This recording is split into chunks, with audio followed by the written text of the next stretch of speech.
Very good morning, dear students. So today we'll talk about Werner's theory. Werner's theory is a part of coordination chemistry of class 12th. It was given by Alfred Werner. He was the first person to say something about coordinate compounds. इसने क्या बताया? पहले एक journal बात करते हैं. जैसे ये हमारा एक कोऑर्डिनेट कॉम्प्लेक्स है, ठीक है. इसने पहली बात तो कही कि ये हमारा सेंट्रल एटम है. फिर इसने कहा कि दो तरह की वैलेंसीज होती हैं.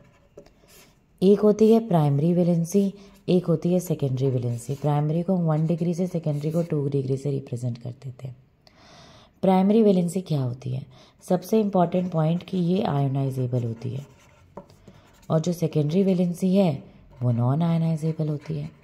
इसका क्या मतलब है आयोनाइजेबल का? आयोनाइजेबल का मतलब है कि जब मैं इस कॉम्प्लेक्स को पानी में डालूंगी तो क्या होगा, ये वाली आयंस ब्रैकेट के अंदर जो है वो तो इंटैक्ट रहेगा.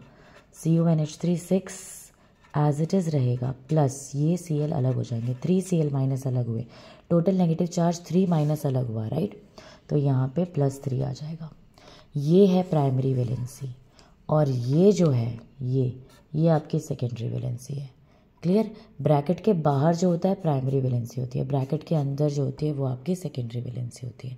ये क्लियर हो गया? आयनाइजेबल नॉन आयनाइजेबल का क्या मतलब होता है. Is it clear? Right. Second point, जो प्राइमरी वैलेंसी होती है ना, ये हमेशा नेगेटिव आयन से बनती है.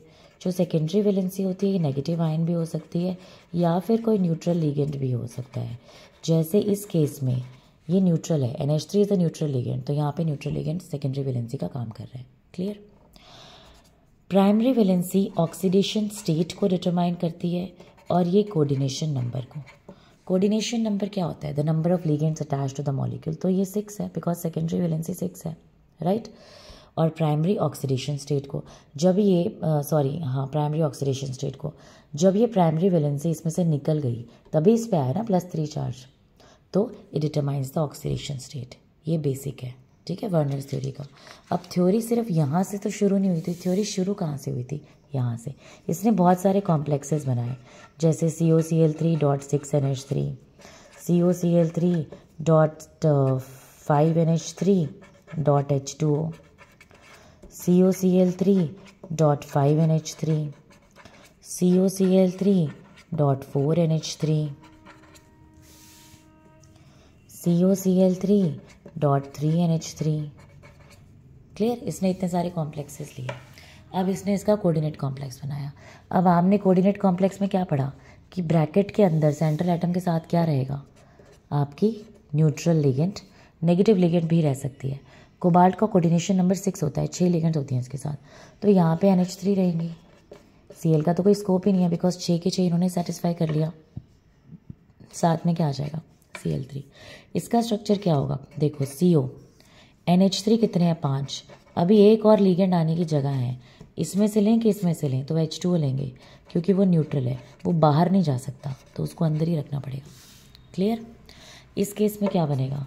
CO NH3 5. एक Cl अंदर आएगा और 2 Cl बाहर, क्योंकि कोऑर्डिनेशन नंबर तो हमें सेटिस्फाई करना ही है, 6 तो लानी है अंदर. ठीक है. इस केस में CO NH3 4, Cl2, एक Cl बाहर, 2 Cl अंदर आ गए. और इस केस में CO NH3 3, Cl3. इससे ये कोऑर्डिनेट कॉम्प्लेक्स बने. अब क्वेश्चन कैसा आता है एग्जाम में? 2 तरह के क्वेश्चन आते हैं. पहला क्वेश्चन आता है कितने टोटल आयंस बन रहे हैं. दूसरा क्वेश्चन आता है कितने moles of AgCl will be precipitated. तो कितने आयंस बन रहे हैं कैसे पता लगेगा? देखो, फर्स्ट वाले केस में कितने आयंस बनेंगे? जब आप इसको पानी में डिसॉल्व करोगे तो ये क्या देगा? CuNH3 6 + 3Cl माइनस देगा. टोटल -3 का चार्ज, इसका मतलब टोटल +3 का चार्ज यहाँ. टोटल आयंस कितने हो गए? 4 आयंस. 3 आयंस तो ये हो गए, 1 आयन ये हो गया. अगर इसको देखोगे, CONH3 whole 5 H2O plus 3 Cl बाहर थे, राइट. तो 3Cl माइनस, और 3Cl माइनस तो यहाँ +3. यहाँ कोई भी चार्ज हो, आयन तो ये एक ही रहेगा. टोटल आयंस कितने हो गए? 4. इस केस में अगर आप ध्यान से देखो, टोटल आयंस कितने बनेंगे? यहाँ पे 3 बनेंगे, 2 Cl माइनस और एक ये कॉम्प्लेक्स, ये आयन है.